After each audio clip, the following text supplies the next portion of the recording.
Quero convidar você a abrir a sua Bíblia no Evangelho de Marcos. Chegamos agora ao capítulo de número 3, versículo de número 7. Pelas manhãs de domingo, temos refletido nesse Evangelho, porque o tema da nossa igreja esse ano é a Igreja que segue Cristo. Marcos, capítulo de número 3, vamos ler a partir do versículo de número 7.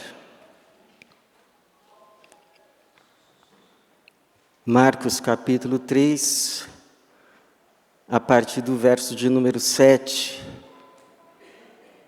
Diz assim: Jesus, porém, retirou-se com os seus discípulos para a beira-mar, e uma grande multidão vinda da Galiléia o seguiu. Tendo ouvido falar tudo quanto ele fazia, foram até ele grandes multidões procedentes da Judéia, de Jerusalém, da Idumeia e do outro lado do Jordão, e das regiões ao redor de Tiro e Sidom. E ele disse a seus discípulos que lhe preparassem um barquinho por causa da multidão, para que não o comprimissem, pois havia curado muitos, de modo que todos quanto tinham alguma doença empurravam-se na direção dele para tocá-lo. E quando os espíritos impuros o viam, prostravam-se diante dele e gritavam: Tu és o Filho de Deus. Mas ele os repreendia com severidade, para que não divulgassem quem ele era. Depois Jesus subiu a um monte e chamou os que ele mesmo quis, e estes foram até ele. Então designou 12, para que estivessem com ele e os enviasse a pregar, e para que tivessem autoridade para expulsar demônios. Estes são os 12 que ele designou: Simão, a quem deu o nome de Pedro, Tiago, filho de Zebedeu, e seu irmão João, os quais deu o nome de Boanerges, que significa filhos do trovão, André, Felipe, Bartolomeu, Mateus, Tomé, Tiago, filho de Alfeu, Tadeu, Simão, o cananeu, e Judas Iscariotes, que o traiu. Senhor, obrigado por essa manhã. Sabemos que é o Senhor quem nos trouxe aqui. Sabemos que o Senhor mesmo está aqui, por meio do Teu Espírito. E pedimos que o Teu Espírito tenha, mais uma vez, liberdade para falar a cada coração, cada mente, ministrar, semear a Tua palavra, que ela cumpra o propósito pelo qual o Senhor a enviou nessa manhã. E assim glorifica o Teu nome, abençoa o Teu povo. Nós oramos assim, em nome de Jesus. Amém. Quem é o povo de Deus? Quem é o povo de Deus? Seriam os batistas, os metodistas, os presbiterianos, os assembleanos. Quem são o povo de Deus? Quando a gente pensa nessa pergunta, começamos a respondê-la a partir de Gênesis, capítulo de número 12, quando Deus chama Abrão, que depois receberá o nome de Abraão, a quem Deus promete formar uma grande nação, uma descendência por meio da qual seriam benditas todas as famílias da terra. Seriam abençoadas todas as famílias da terra. Então, no devido tempo, Deus concede a Abraão um filho, Isaque. De Isaque vem Jacó, que tem também depois o seu nome mudado para Israel. E de Israel nascem então 12 filhos, que vão formar 12 tribos, que vão constituir, portanto, a nação chamada Israel. Agora, o interessante é que, por longo de toda a história dessa nação, sempre haviam aqueles que eram crentes, como Abraão foi, e os não crentes, aqueles que inclusive se voltavam, se inclinavam a outros deuses. Por isso que o apóstolo Paulo vai dizer na sua carta aos Romanos, capítulo 9, 6 a 7, nem todos os que são de Israel são israelitas, nem por serem descendência de Abraão, são todos seus filhos. Então, quando o Messias chega na plenitude dos tempos, Jesus, ele encontra nessa nação também aqueles que eram crentes, como Abraão foi, e o receberam, e aqueles que não eram, e o rejeitaram. Nós vimos no capítulo 3 a oposição que Jesus começa a sofrer dentre aqueles que faziam parte do povo, descendência pela carne de Abraão, mas não criam em Cristo, como creu Abraão. Nós vimos que o capítulo 3 é o capítulo da oposição. Mas dentre aqueles que creem, Jesus começa agora a chamar alguns para então treiná-los e depois os enviar, como nós lemos aqui no versículo de número 13, depois Jesus subiu ao monte e chamou os que ele mesmo quis, e estes foram até ele. Então designou 12 para que estivessem com ele e os enviasse a pregar. Pregar aonde? Pregar nas regiões onde estavam morando os israelitas, os descendentes de Abraão pela carne, para levantar dentre esses os descendentes de Abraão pela fé, ou seja, os crentes. Então esses discípulos vão enviados por Jesus, e Jesus também vai anunciando em todas as regiões onde haviam israelitas o evangelho, a mensagem do reino. O Messias chegou.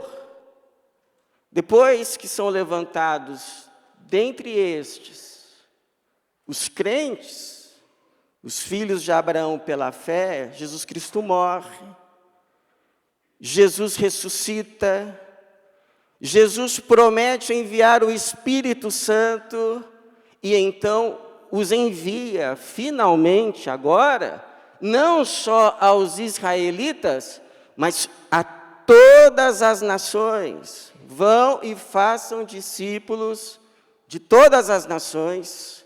É como se Jesus estivesse dizendo para esses crentes israelitas: vocês se lembram daquela promessa que Deus fez a Abraão, aquela descendência que seria uma bênção para todas as famílias da terra? Pois então essa descendência são vocês, e a bênção sou eu. Então me levem agora a todas as nações, e levante dentre essas nações aqueles que também são filhos de Abraão pela fé. Então essa é a grande revelação do Novo Testamento, que o povo de Deus não é limitado por uma fronteira étnica, não é limitado por uma fronteira nacional, e sequer é limitado por uma fronteira denominacional. O povo de Deus é constituído por todos aqueles que, à semelhança de Abraão, seja de qual lugar for, creem em Jesus como o Messias, como o Cristo, pela fé. Porque o próprio Jesus disse assim a respeito de Abraão, que ele regozijou-se por ver o meu dia. Ele o viu e alegrou-se. O apóstolo Paulo vai dizer para nós, que não somos descendentes de Abraão pela carne, mas pela fé. Ele diz assim, Gálatas 3:29, se sois de Cristo, então sois descendência de Abraão e herdeiros conforme a promessa. Então te pergunto, você crê que Jesus é o Cristo? Você crê que Jesus é o prometido? Você crê que Jesus é a bênção de Deus para todas as nações? Você crê que Jesus é o Salvador que havia de vir ao mundo? Então, bem-vindo ao povo de Deus. Não importa qual tenha sido a sua história, não importa de onde você venha, se você crê em Jesus como o Cristo, você é povo de Deus. Porque a porta para o povo de Deus é só uma. E ela tem nome. O nome é Jesus. Se você entrou pela porta que se chama Jesus, você está no reino de Deus. Agora a pergunta é, quais são as perguntas?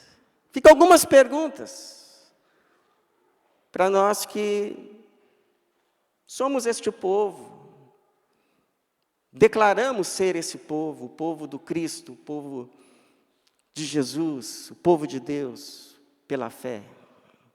A primeira pergunta é, como é que nós estamos recebendo aqueles que Deus traz para esse povo? Os outros filhos de Abraão, pela fé, que em determinado momento o Espírito traz para fazer parte do corpo. Eu me lembro do testemunho de um pastor, quando não crente, ele e a sua esposa tiveram uma filha que nasceu com dificuldades cognitivas.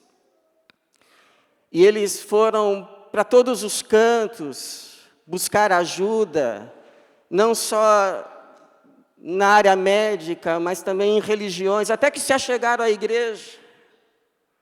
Até que Deus os encaminhou à igreja, e o testemunho deles é assim, nós viemos buscar cura para nossa filha, e Deus curou a nossa alma.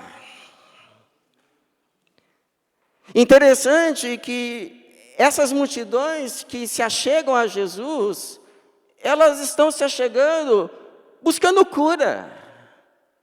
Elas ouvem de alguém que não faz cura apenas esporadicamente, mas cura a todos que se achegam a Ele e renovam neles a esperança. Então começam a vir multidões de todos os cantos de Israel até Jesus. E interessante é que Jesus não os manda embora.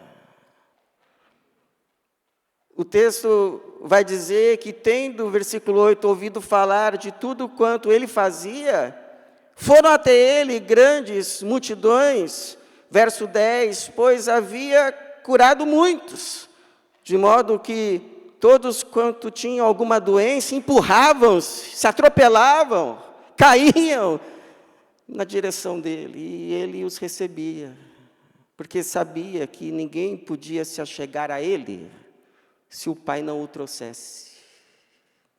E hoje não é diferente.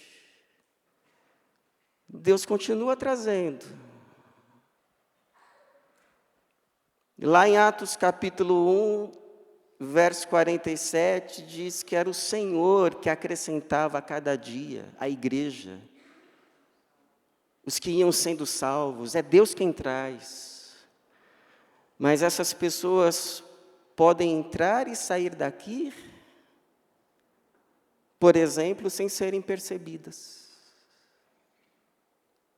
sem serem notadas,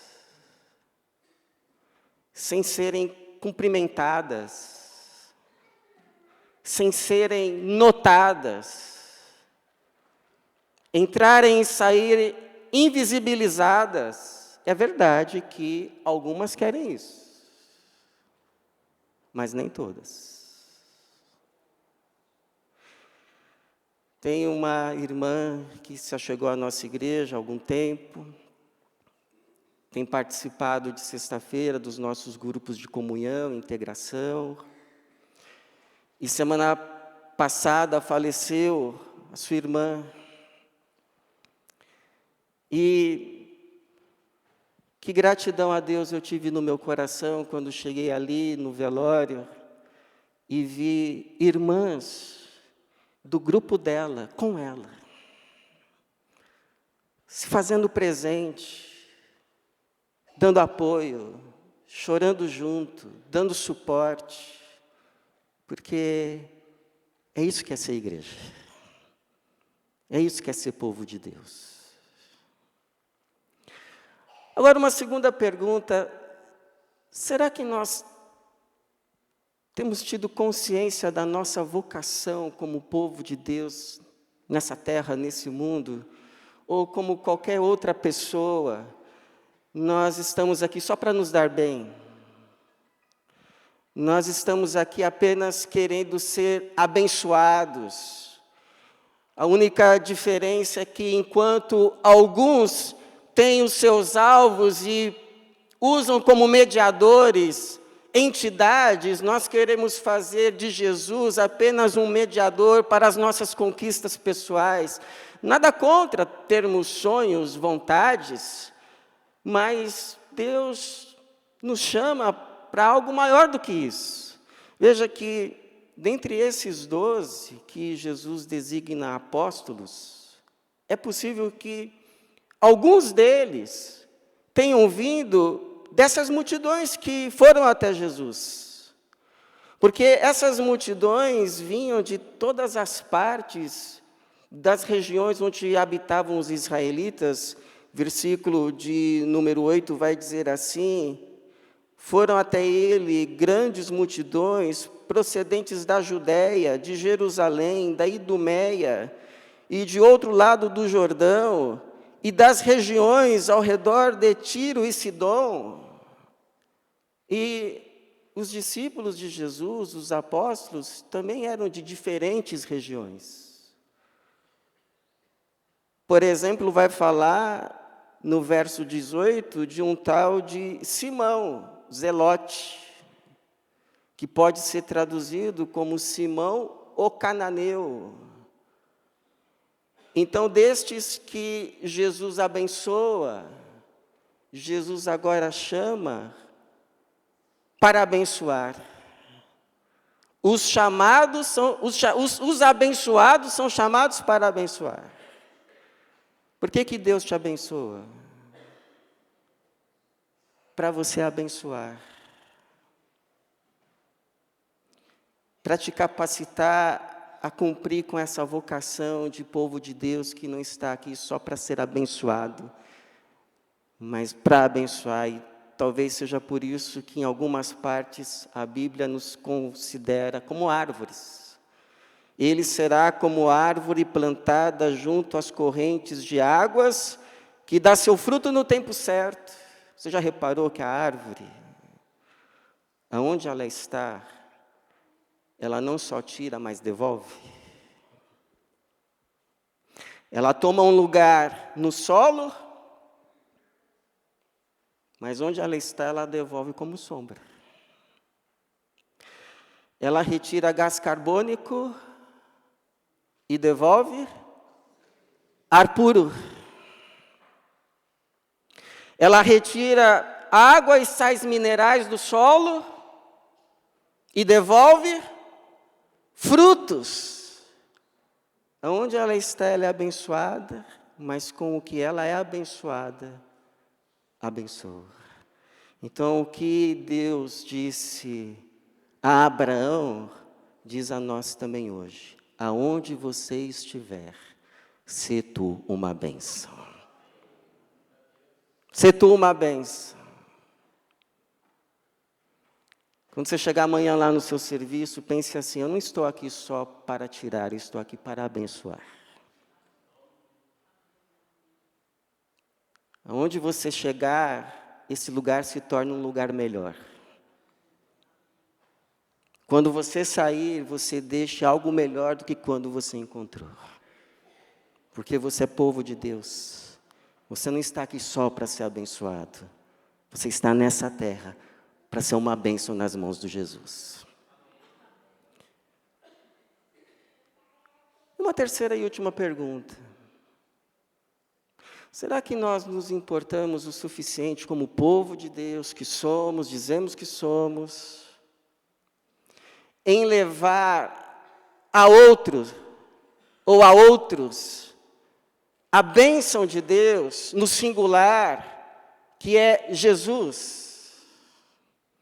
Porque a gente foca bastante, por exemplo, nos povos não alcançados, e está certo, porque esses povos, essas pessoas vivem em contextos que, se a gente não fizer nada, a não ser que Deus faça algo assim sobrenatural, como muitas vezes faz, dificilmente vão ouvir do Evangelho, vão ouvir de Jesus como de fato é Jesus. Mas também é verdade, irmãos, que pode ser que haja não alcançados nas nossas casas, mais perto de nós do que imaginamos. Interessante que antes de Jesus enviar os seus discípulos às outras nações, enviou primeiro a casa de Israel, porque havia não alcançados na casa de Israel. Então, eu pergunto, será que nós nos importamos o suficiente para falar do Evangelho, falar de Jesus a essas pessoas tão perto de nós, pelo menos uma vez?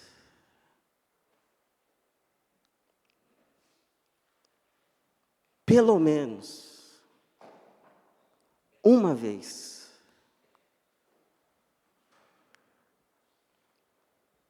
Tem um irmão aqui que me disse que Deus tocou no seu coração para falar de Cristo e da sua salvação, uma senhora que trabalha na sua casa há anos. Há anos.